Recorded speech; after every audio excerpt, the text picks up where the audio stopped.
Hello everyone. Well, this is Easter weekend, and today we're going to tell the story of Easter. And we're going to use these resurrection eggs to help tell this story. Now, this story is not from a storybook. This story is from this book. Now, what book is this called?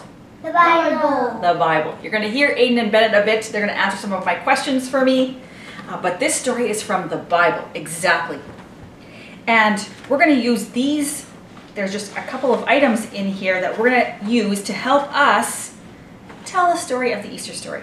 Now, last Sunday was Palm Sunday. So we have this little palm leaf, and look, I got a real palm leaf. And the palm leaf tells us about when Jesus came into Jerusalem.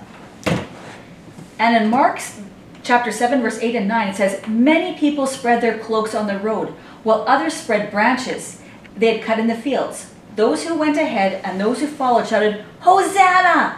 Blessed is he who comes in the name of the Lord.'"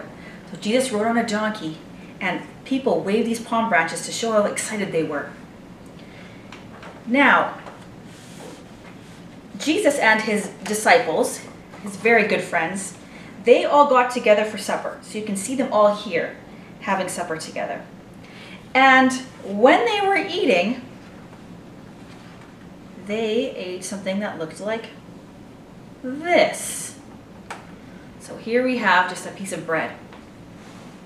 Well, Jesus, when he was eating with his disciples, he took a piece of bread, he gave a prayer of thanks, he broke it, that means he ripped it apart, and he gave it to his disciples. "Take and eat it," he said. "This is my body." Matthew 26, verse 26. So what Jesus wants us to do is he wants us to remember that he suffered and died for us. And when we take communion, sometimes you'll see moms and dads doing this in church, taking communion, we have bread and we have some grape juice, and we're remembering what Jesus did for us. And Jesus was telling his disciples all about this at the Last Supper. And so this is what that bread reminds us of. Also, when they were having the Last Supper, Jesus did something that was interesting. The disciples were very curious because all of a sudden Jesus got down and he used this. What is this? This is towel. It's a little towel, right? And Jesus got up from the meal, took off his outer clothing and wrapped a towel around his waist. After that, he poured water into a basin and began to wash his disciples' feet, drying them with the towel that was wrapped around him. Now, usually a servant would wash people's feet because feet were dirty and stinky. Ugh. But Jesus, he was showing all his disciples that how important it was that they, if they wanted to follow him, that they needed to be like servants. They didn't need to take care of people, and they needed to do what he did. And so he was a good example of being a servant. Now, Jesus had a disciple named Judas, and Judas did one very bad thing. You can see here that I have, what are these things? Well, they're silver coins, and there are 3 of them. And these coins are worth 10 cents each. Those of you who know math, we know that this is actually 30 cents. But we're going to pretend that these are 30 pieces of silver. And Judas, he went, one of the disciples named Judas Iscariot went to the chief priest and asked, "What will you give me if I betray Jesus to you?" That means they're asking him, "We want to arrest Jesus and we need to know where he is. Can you tell us?" And Judas said, "Yes, I will do that." And they counted out 30 silver coins and gave them to him. And so Judas got money to tell the chief priests where Jesus was, and so he could be arrested. So he was not a very good friend. Now, Jesus, after he left his friends, he went into the garden and he prayed. And then Judas, you can see, Judas is over here.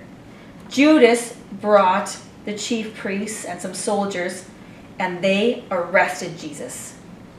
And they brought Jesus to this Roman governor. His name is Pilate. And he was the guy who was in charge of the government in Israel and Judah at that time. And so he could decide what was going to happen to Jesus. And so all the chief priests, they told lies about Jesus, and they said that Jesus wanted to cause trouble, and Pilate didn't really believe them. But it says he wanted to please them, and so you know what he did? He listened to them. And here we have a little rope that this is kind of like a whip. And so you know what? Pilate, he wanted to please the crowd. So he set Barabbas, who was a criminal, a bad guy. They set them free for him. And then he had Jesus whipped, and he handed him over to be crucified. So Pilate said, okay, the Jewish leaders can do what they want, and they can crucify Jesus. And so they did. So Jesus was whipped. Even though he had done nothing wrong, he was in a lot of pain. Then they also made fun of Jesus. Now this thing here, it's kind of hard to tell, but this is a very pokey thorn. And this pokey thorn, if I go like this, ooh, it would poke me. Oh, I can feel it. Yes. So they made a whole crown, and they smashed the pokey thorns on Jesus' head, and it poked into his head, and it hurt him very much, and they made fun of him. And they made a crown of thorny branches and placed it on his head, and put a stick in his right hand, and they knelt before him and made fun of him. Long live the King of the Jews, they said. They did not really believe he was the King of the Jews. They were making fun of him. So they took Jesus out to be crucified.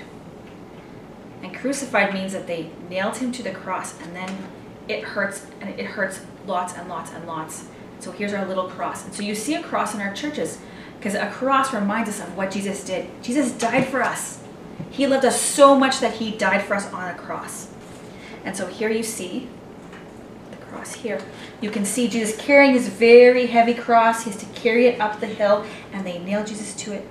And it was awful. Now, while Jesus was on the cross,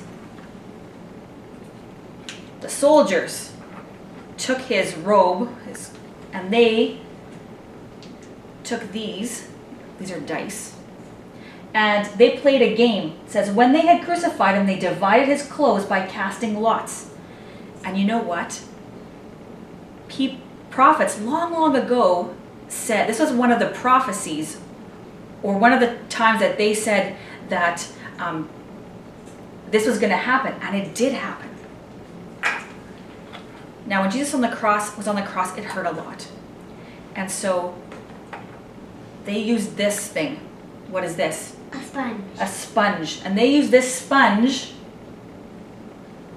They use a sponge to put some cheap wine on it, and they put it at the end of a stick, and they tried to make Jesus drink it, but Jesus wouldn't do it. Now, once Jesus had died, then a very good man named Joseph of Arimathea, he came, and he took Jesus' body, and he used this. This is a piece of linen cloth. And they wrapped Jesus' body in it, and they put him in a tomb. And Joseph took the body, wrapped it in a clean cloth, and placed it in his own new tomb that he had cut out of the rock. He rolled a big stone in front of the entrance of the tomb and went away. So Jesus' body was in the tomb, and you know what? Everyone was scared that they were going to steal the body. So the Romans and the Jewish leaders, they put this. Well, this is a teeny rock, but they put a huge stone in front of the tomb. Like you can see there, they put a huge stone in front of the tomb to make sure that no one could get in and no one could get out. And so they put that in front of the tomb to make everything secure and safe. But what happened? Well, Sunday morning, some women came to take care of Jesus' body, and they thought, Who is going to help us roll the stone away? We don't know. But when they got there, what did they see? What was in the tomb? Let's open the egg. Nothing. Nothing was in the tomb. Because Jesus had risen from the dead. It was so exciting. The angel said to the women, "Do not be afraid, for I know that you are looking for Jesus who was crucified. He is not here. He has risen just as he said. Come and see this place where he lay."